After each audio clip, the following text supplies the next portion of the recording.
Alright, so I tried this video over the weekend, but the Air Force kept flying over. We have an airfield not far from the house, and I was outside playing Harry Potter with the kids. So let's try this again. Disagreeing with your physician's orders. Yes, sometimes you may disagree with the order that the physician has ordered. It is a possibility. We're all people. We all have different opinions. And sometimes you say, I just really don't feel like this is an appropriate thing right now, doc. And you can actually voice your concern. Now, the old saying is, if the physician orders it, the nurse does it.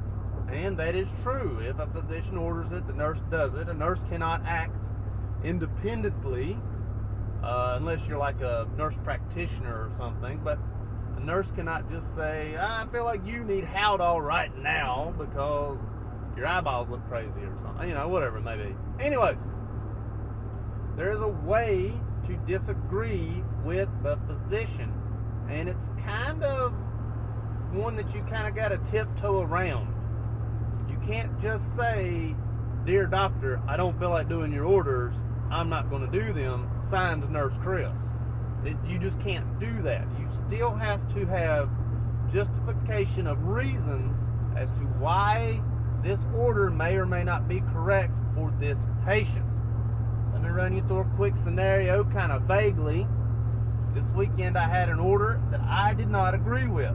I didn't think it was an appropriate order. I called the on-call physician. I said, hey, dear doctor, this is the situation. I really don't feel like this is inappropriate. The doctor says, this is the order. I feel that it is appropriate, or, whatever it may be.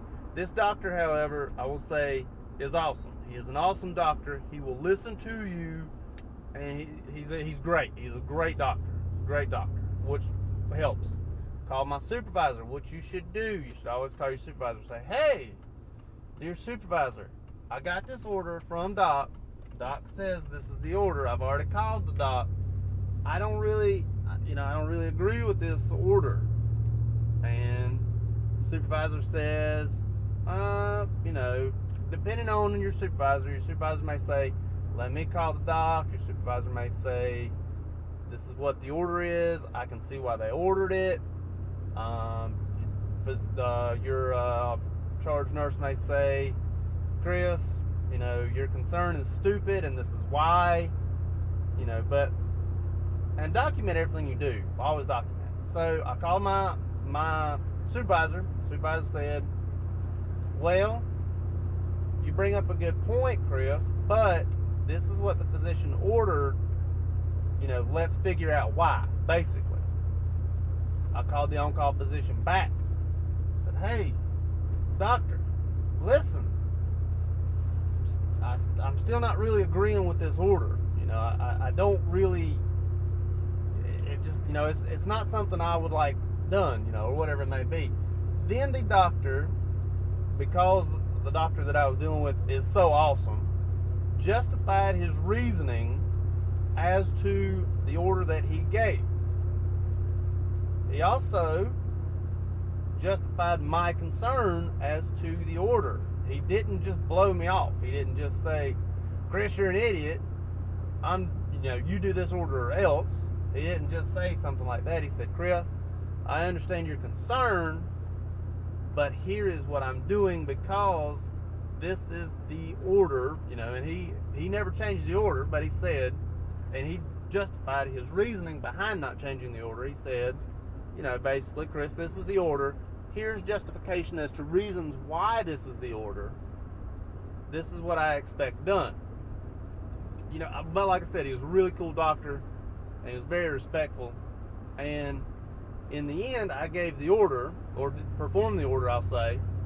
But I at least got justification and reasoning as to why this is the order. Of course, I documented everything that I did. And my supervisor was basically like, I can see both arguments, but the doctor justified it. That's what you got to do. So that's what I did.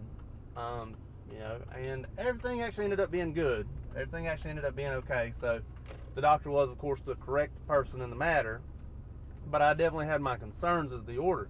Now, you cannot just say, I don't like your order, doc, I'm not doing it.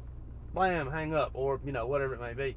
You still have to document your findings and why you feel that this may not be correct, or why this may not be, why this may not be the right situation for this order.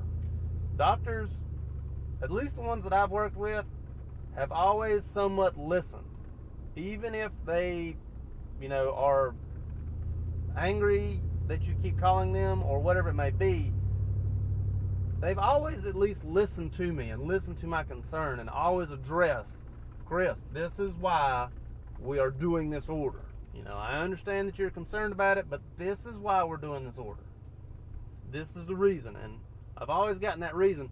Every now and then, I will get a doctor that says something like, well, what would you say we do? Or something like that. And then, typically I don't have an answer.